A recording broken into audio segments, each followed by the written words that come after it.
My name is Lily Shearhart. This is my fourth speech, and it's going to be on the fairy tale of Cinderella. Cinderella is about a girl who lost her mother at a very young age.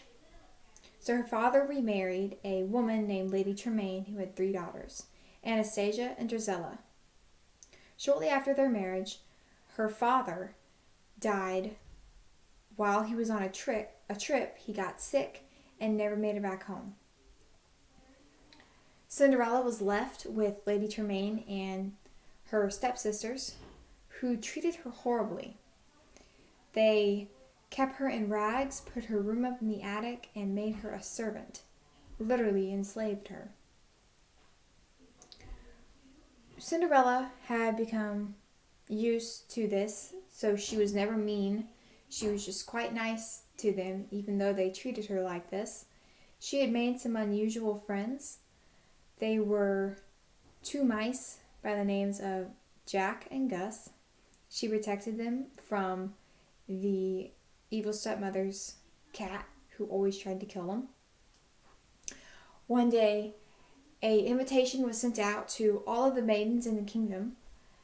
It said that the prince needed a wife, so he was going to have a royal ball, and all of the maidens were invited.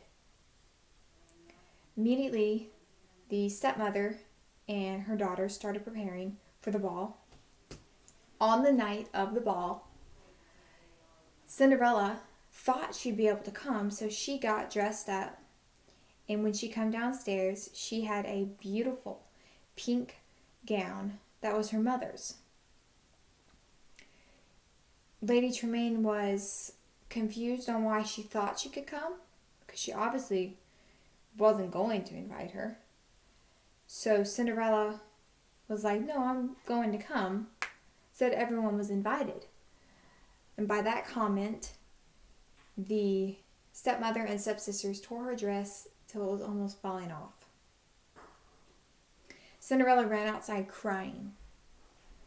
As they departed, Cinderella was left in the garden alone. She heard an old woman's voice behind her. As she turned around, it was a woman she never knew. Cinderella was confused on who this was and asked her name. She said, "I am your fairy godmother." Cinderella was confused because she had no idea that she had a fairy godmother. Fairy godmother asked, "Why are you crying?" And Cinderella tells her, "Well, I can't go to the ball. My stepmother won't let me." So the fairy godmother says, "Oh no, you're going to go to that ball. Trust me." Cinderella's like, "Well, I don't have anything to wear." Fairy godmother says, "Just a second." She waves her wand around. Sparks fly. You then can see that Cinderella is in a beautiful blue ball gown with a tiara and glass slippers. Cinderella asks the question, "How will I get there?" Fairy godmother replies, "I need a pumpkin and some animals." Cinderella goes to her garden, gets a pumpkin. She gets her 2 mice friends and some lizards. The mice are turned into horses, the lizards into footmen, and the pumpkin into a carriage. The fairy godmother says before she goes, she must sprinkle some dust on her that will make her unrecognizable even to Lady Tremaine and Anastasia and Drizella. She says the only rule is you have to be back by midnight. She was on her way.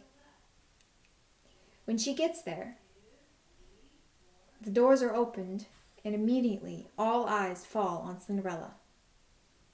Anastasia and Drizella are amazed at how beautiful she is, even though they don't know her.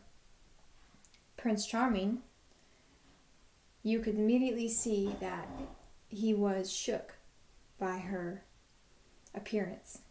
He goes up to her and asks, "Will you dance with me?" That was his first dance of the night. They danced and they danced. Anastasia, Drizella, and Lady Tremaine were all jealous. By the end of the night, it had struck midnight.